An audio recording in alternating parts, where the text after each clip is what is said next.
Welcome to The Fix, the new way to get your copy reviewed by two former copy chiefs. because whether you're an aspiring copywriter or you've been in the industry for decades, The best way to improve your work isn't to read books, blog posts, or online guides. is to see real writing, your writing, being reviewed and improved in front of your eyes. And that's the goal of The Fix, to bring you inside a virtual writer's room And watch along as we review, edit and rewrite real copy. from real writers like you. So let's get straight into this week's episode. And remember, if you like what you see here, Please share The Fix with anyone you think would find it valuable. It is completely free. Hello and welcome to another episode of The Fix. It's been a while since we've spoken to you all, mostly down to laziness, but not entirely. Because for the last couple of weeks, or mostly for the last month actually, because there was a lot of work involved, we were working on a copywriting summit for a business in London, an Agora business. So we wrote to you about this, we've seen emails about it. The whole plan was to bring together a bunch of new writers to give them a week plus some extra actually of training, in-person training, a bit of video training, bits and bobs of other stuff, with a view to helping people, show us that they can write copy. It was a kind of training camp, but an extended audition for a position at an Agora business in London. Now that's all behind us now. It meant that we were a little bit tardy with recording more episodes of The Fix, but now that's in the past. We thought we'd do a little kind of debrief for you and share a few of the things that we learned or some little insights we had spending time with those new writers. So I think there was 13 people joined us. There was a varying level of experience, although the standard was very, very high. And these were all people who were trying to break into the world of copywriting. So some of them had freelance gigs already. Some people had, in fact, the vast majority of people had only taken up the profession around about the pandemic. So a lot of people in that sort of situation. So what we wanted to do today was kind of debrief on that, but also share 5 pieces of advice that emerged out of that copywriting camp that we think would be valuable to anyone who's trying to break into the world of copy, or anybody who's in the first year of their career as a copywriter. We think these things would be useful for anyone in those situations. I mean, frankly, some of this stuff is pretty universal and would be useful even if you've been doing the job for quite a long time, but specifically people who are trying to get into the industry. So, Glenn, do you want to kick us off with the first thing? Because there was one thing that we said to everybody as we were giving them feedback at the end of the week, and it was a kind of recurring theme throughout the whole thing, wasn't it? yeah, I'm presuming the things we discussed that we were going to share. I'm trying to now remember the first one you prepared me on. I'm going to tell you what it is. Let me tell you. I think I know. I think I know what it is because all of the things that we covered, they are very universal, and this was a big hitter. And it was it's the copy one, isn't it? It's the don't copy the copy. Yeah, we found like shockingly so. People just writing copy as they think copy should look like it looks like copy, it smells like copy, it must be copy, but that's a bad thing. And we realized, and so did all of the students, if you like, who were there on the week, is that it became so aware that it was as though people were taking ideas. They'd kind of got an interesting idea and they knew they were on something. Their instinct for the idea was interesting and right. But then they'd written up their copy. In some cases, people had a more natural copy voice, a more natural kind of long copy style, if you like, and did it naturally, which was great. Other people had obviously learned and brought that on board. But then everybody seemed to go through this filter of, and now it must look like Gary Halbert's told me to do it, or how this was like this rule was done and what have you. And it just so obviously looked like copy before the idea and before the full kind of breadth of the vision of what the copywriter was trying to write about had been fully realized. And what that did, I found, for when I was trying to discuss these things with the copywriters, was that it stops you being able to dissect the idea, because you get all of these oh yeah, but this is how this person says to do it. This is how this person says to do it. All this kind of how to express it before you've actually figured out what the idea is you're looking at. And that was a massive, I'll say problem, but I mean challenge. I don't mean it's it's your problem, but it just stopped people from being able to think about the idea as we learn. And I think all of the copywriters who came with us for the week learn it really is all about ideas, and you have to spend so much time there. As soon as you start thinking in copywriting terms and the technicals and the how do you present stuff and how do you express it, that stops you figuring out the idea. So one of the biggest takeaways I think we really wanted to get across to the students, but also across to you if you're in the same situation starting out, is you need to kind of forget all of that, what copy looks like. You need to focus on the idea. Yeah, we called it copy speak, didn't we? And I know it's a bit of a counterintuitive point, because there'll be lots of people watching this that probably been through this process. So they decide they want to become a copywriter. Maybe this is you. Maybe you're sitting at home nodding. Well, let's see. You know, you read all the books. So you buy the greats, you buy the recommended texts of whether it's Gary Halbert's stuff or, you know, there's 10 other people who are great copywriters who've written books about copywriting. So you read all of that. You take on board the advice that you're given. One of the pieces of advice you're given is to read lots of copy and to write lots of copy out by hand. So you do all of that, and all of those are things that are completely valid. But then what can come out if you're not careful when you start writing is like a regurgitated version of all of that stuff. It's like a fever dream of the copywriting greats. So the advice that we have to you is to try and do all of those things if you have to. I wouldn't go overkill, but you know, do some of it. Take on board the principles, but then try and leave it behind, because we were seeing copy, and this is by no means a criticism of the people we were working with. This was actually something that was common to everybody. So we then thought, maybe everybody's doing this. You know, we were looking at pieces of copy that had lines of sales copy in there that had clearly been sort of magpied from other sales promotions. That's just the last thing you want to do as a copywriter. You don't want to be seeing lines that you like. Oh, that was a great subhead. This was fantastic. Whatever. I'll poach it. I'll steal it. I'll use it in my copy, because it's copy speak. It becomes something that maybe you should sprinkle on at the end for a little bit of, if you need a gimmick or you need something that packs a punch. It shouldn't be part of your writing voice. And it was something that we came back to again and again and again. Cut the copy speak. Don't just take lines of copy from elsewhere. It doesn't matter how good that promotion was. It doesn't matter how good that great copywriter was.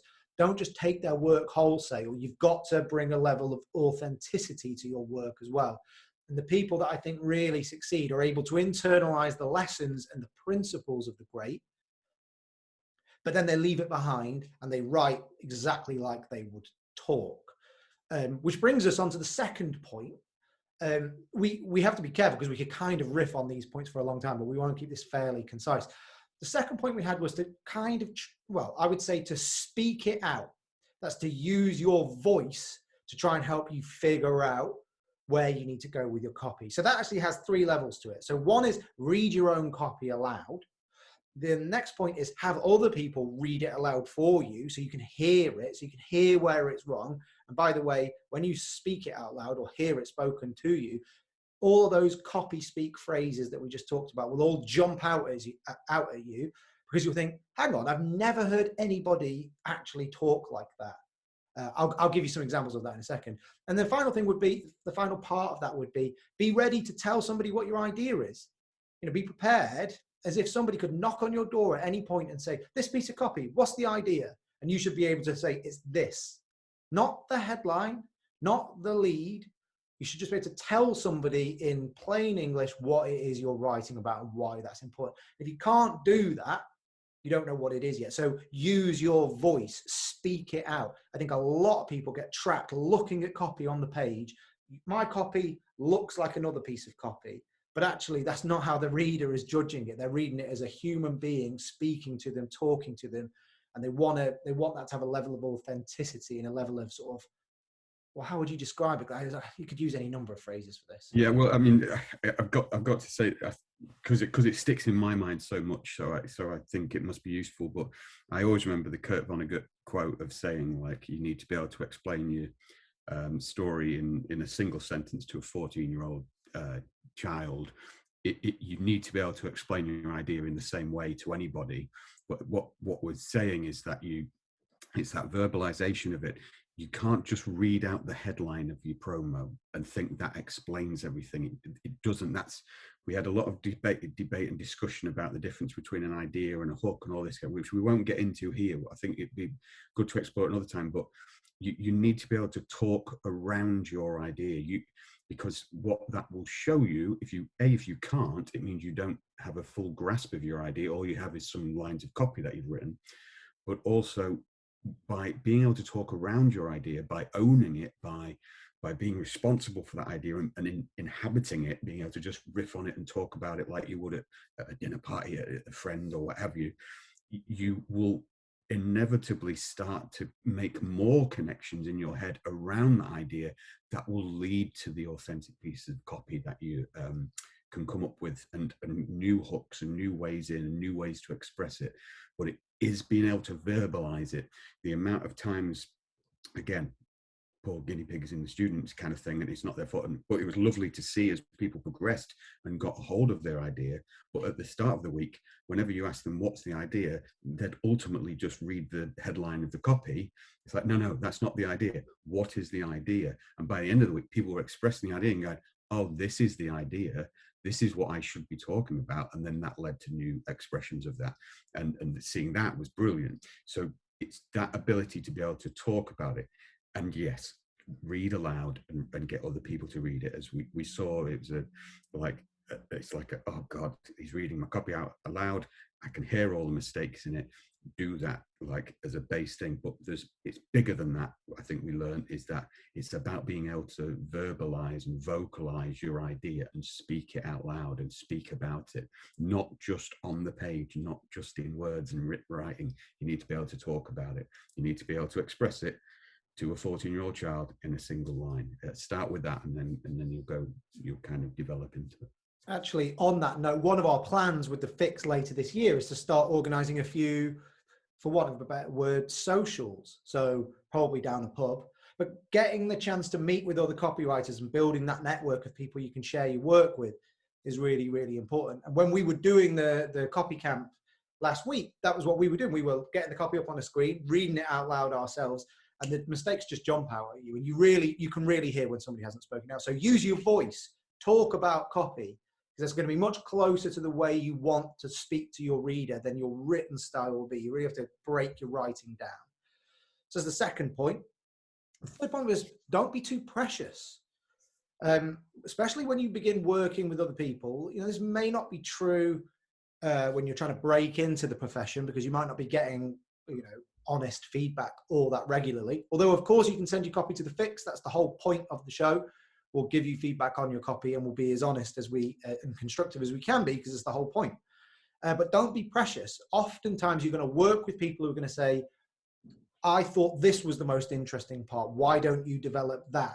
This line on page 4, this line on page 10.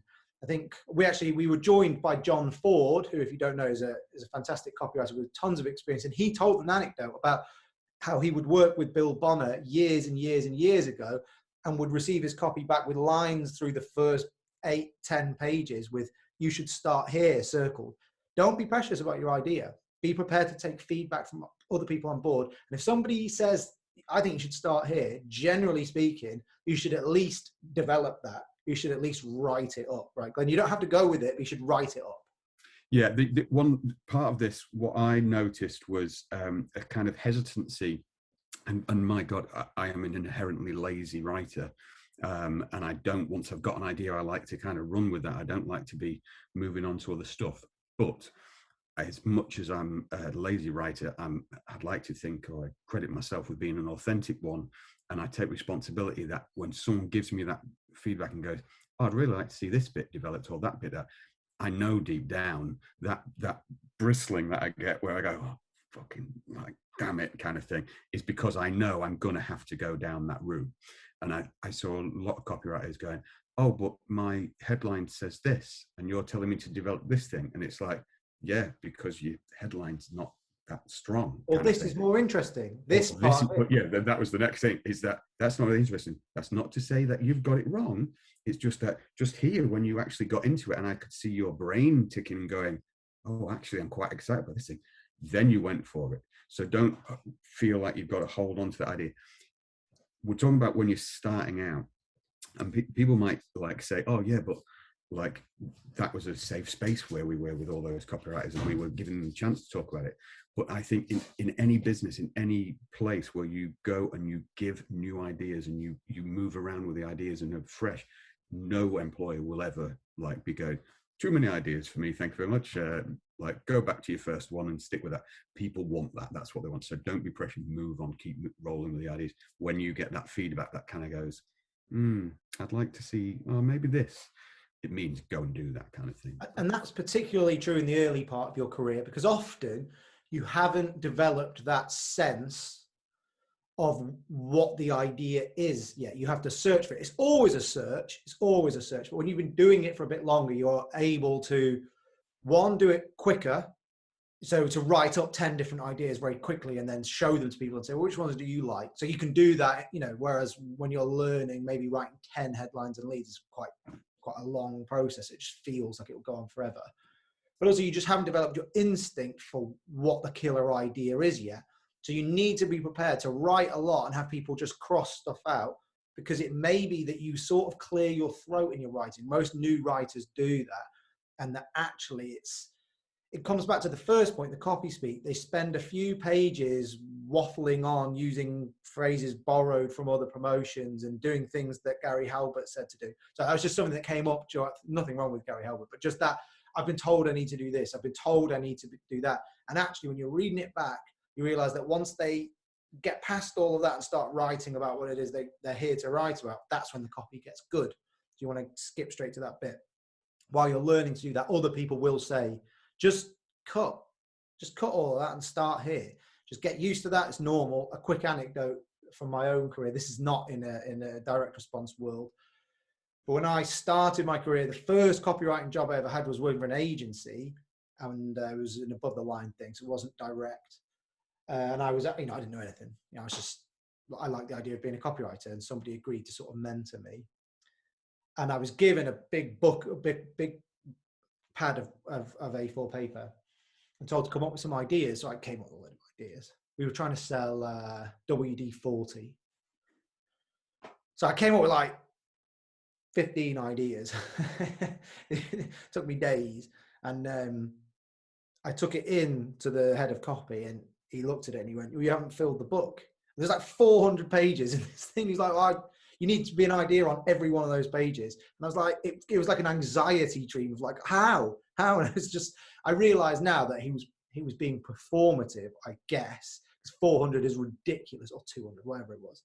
But that point of like, no, just keep searching, keep pushing, because you don't know if it's the first idea you come up with, the 99th, the 1000th idea. So you need to be prepared to chuck everything out and go with that new idea when people put you onto that. To move on to our next piece of advice, one way of doing that Glenn came back to again and again and again was to try and get excited yourself, right? Yeah. It's kind of, it became obvious when people, the copywriters, would be like, oh yeah, this is what this headline, oh, I've not done this thing, I've not done, I've seen that. And then they'd get into it and go, oh, but then there's this little detail, and they'd go away and research and go, oh, this thing, and you could see the excitement going, oh, blah, blah. And it's like, now you're talking in like authentic copy terms. Now you're actually persuading me and getting excited because you are excited by what's going on. And before you write anything, and I really would advise people, like, don't even go to the computer, like, don't go to the white page, don't do anything until you have done enough research whereby you are excited about what you are about to write and about what you are trying to sell. It's the same for anything. If you're not excited about writing it, if you're not like eager to get down on the page, you're just not going to write. enticing copy, but more so for your own mentality, for your own kind of understanding of the idea. You have to be excited by it. You have to be like, oh, I need to tell you this. So you need, how you do that, you go and research and you go and find until something cracks you, like gets you, and you go, oh, actually, that's really good. I need to tell people about this. And the amount of times it was like, oh, it was the nature of the copy camp, in the sense that we'd kind of given people this thing to go and research and find out about. But as I would argue, and I'm not going to do it live now, but maybe we'll do it live another day, but I do believe you can get excited about anything, whether you were selling a spoon. I do believe if you do enough research around that, maybe the molecular structure you might have to go to for like how a silver spoon is made, but you can get excited about anything. So there's kind of no excuse to go, well, it's just a boring thing that I'm selling. WD-40, you can find a way to get excited about that. You just have to do enough research. People often say, when do I stop researching? How much is enough? It's probably quite similar. The answer is usually when you're excited and need to tell people about what you found. So make sure you are excited. But if you genuinely can't, getting generally and genuinely wrong, if you genuinely can't get excited by it, there is a problem, and you should not be writing copy for that particular product or service. And you need to go, and that's a different thing to go and figure out. But I do believe, and all of the writers we worked with, they all eventually found that little detail and went, oh, now that's interesting. And it's like, yes. And it was lovely. Go away and like, that's the bit. Go and That's write the about feeling it. you're trying to bottle, isn't it? Because that's your instinct talking. That's your authentic self. A lot of what we're talking about here is about authenticity. Yes, there's this layer of format, history, style, all that stuff that is handed down to us. But the key part of the copy comes from inside you, and that feeling of, oh, I'm excited. Oh, I want to write about this. I'm itching to get to the computer. That's what you need to bottle, and that's what I feel as though we're on the verge. Me and Nick, we've both spoken about this, and we are on the verge of doing this, and maybe we'll commit to it eventually. But I feel like we're gonna. There's the famous, like, you write to sell is like what copywriting is, and all this kind of stuff. But we just keep skirting around this idea that actually you can't sell anything if you're thinking about selling. And like, if that's on your mind, you're trying to persuade and convince and get people excited about stuff. If you're worried too much about writing to sell and do all this stuff, that's where you lean towards copy. That's where you start being inauthentic. And there was that feeling when I could see it in the copywriter's eyes when you go, oh no, just get excited about something. They go, oh no, but we've got to sell this financial piece of that. It's like, no, like we know that eventually, but right now, screw all that. Like, that's for stage 2 or 3 or 4. What we're doing now is getting excited about an idea, and that will enable us to sell well in the future. So we're just all of this like classic cliched right to sell, do all this stuff. I feel as though that's probably what's keeping too many people bottled in this kind of copywriter vision, and it's all LinkedIn spaff everywhere and all this crap kind of thing. That's all you've got to do. This, and we're writers in print, sellers in print, and all this thing. Like, just forget about all that. Just get excited about an idea, then you will become its best salesman, like, without a doubt. Well, also, I mean, we were left very strongly with the feeling that there's plenty of that other stuff out there, and that really what we want to do in the, so we don't need to add to that. We've got nothing to add to it. So that's going to come out in your natural writing style if you've read all of that stuff, and you're trying to sell something. You need benefits. You need bullets and all that sort of stuff. That's great. But you've got to have that other stuff too. And I think that's the differentiating factor, because let me tell you, there's a million other people out there that have read all those books and seen all those blog posts and all that sort of stuff. So you've got to bring something else, something internal. Right, Glenn, we've got 5 minutes, less than 5 minutes to wrap this up. So the final thing was to listen, to try and listen to what other people are saying to you when you're getting feedback, and to listen to your own work. So I know that a lot of these things, a lot of these points overlap, but we were trying to keep things tight. And actually we were left with a sense that actually this sort of vibe space that we're in now is where people need the most help. So listen, if somebody else comes along This isn't us saying, listen to us. If somebody you're working with comes along and says, I don't think that's quite right, or this doesn't really grab me, or whatever, listen to them. You don't have to agree with them, and you can decide to take a risk and say, I'm going to ignore that, or I'm going to let, I had this with another, brilliant copywriter from Australia who is from New Zealand. We both work for the same business in Australia, and he is like, some of the stuff he comes up with is mind-boggling, and I could never compete with that. But he said he, wasn't keen on a few things that I'd done, and I said, cool. I thought you'd say that, but I want to let the readers decide this. But then I did subsequently rewrite the copy in a way that he'd suggested. So I tried. So take feedback on board, even if you don't like it. Take it on board and listen to it. Don't dismiss it. And definitely do not say, I've done this because I read in a book somewhere that you should do this, or I saw a webinar somewhere that said you should do this.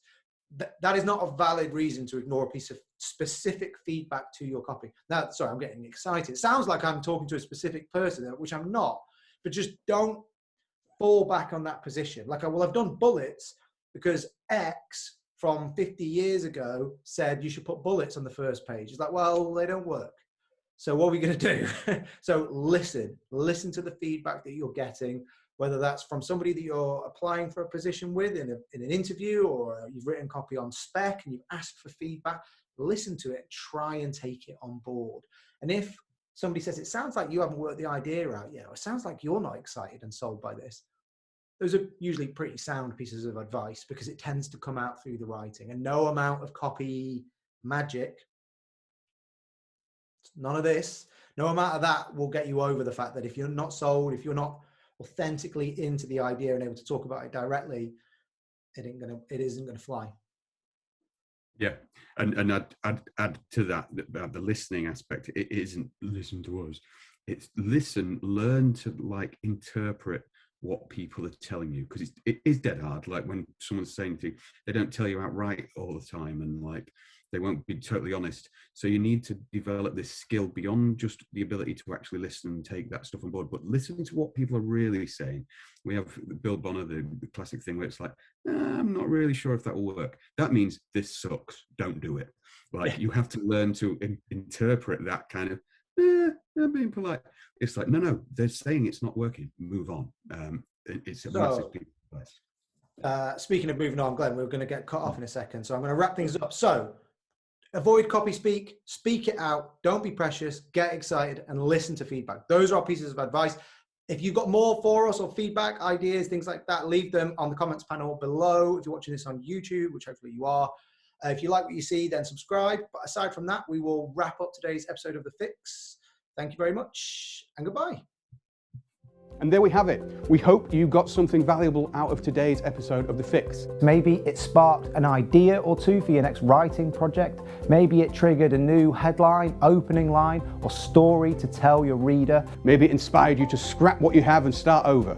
Or maybe it made you want to submit your current work in progress for a little constructive feedback. If that is the case, send your copy to us at feedback@thefixcopywriting.com.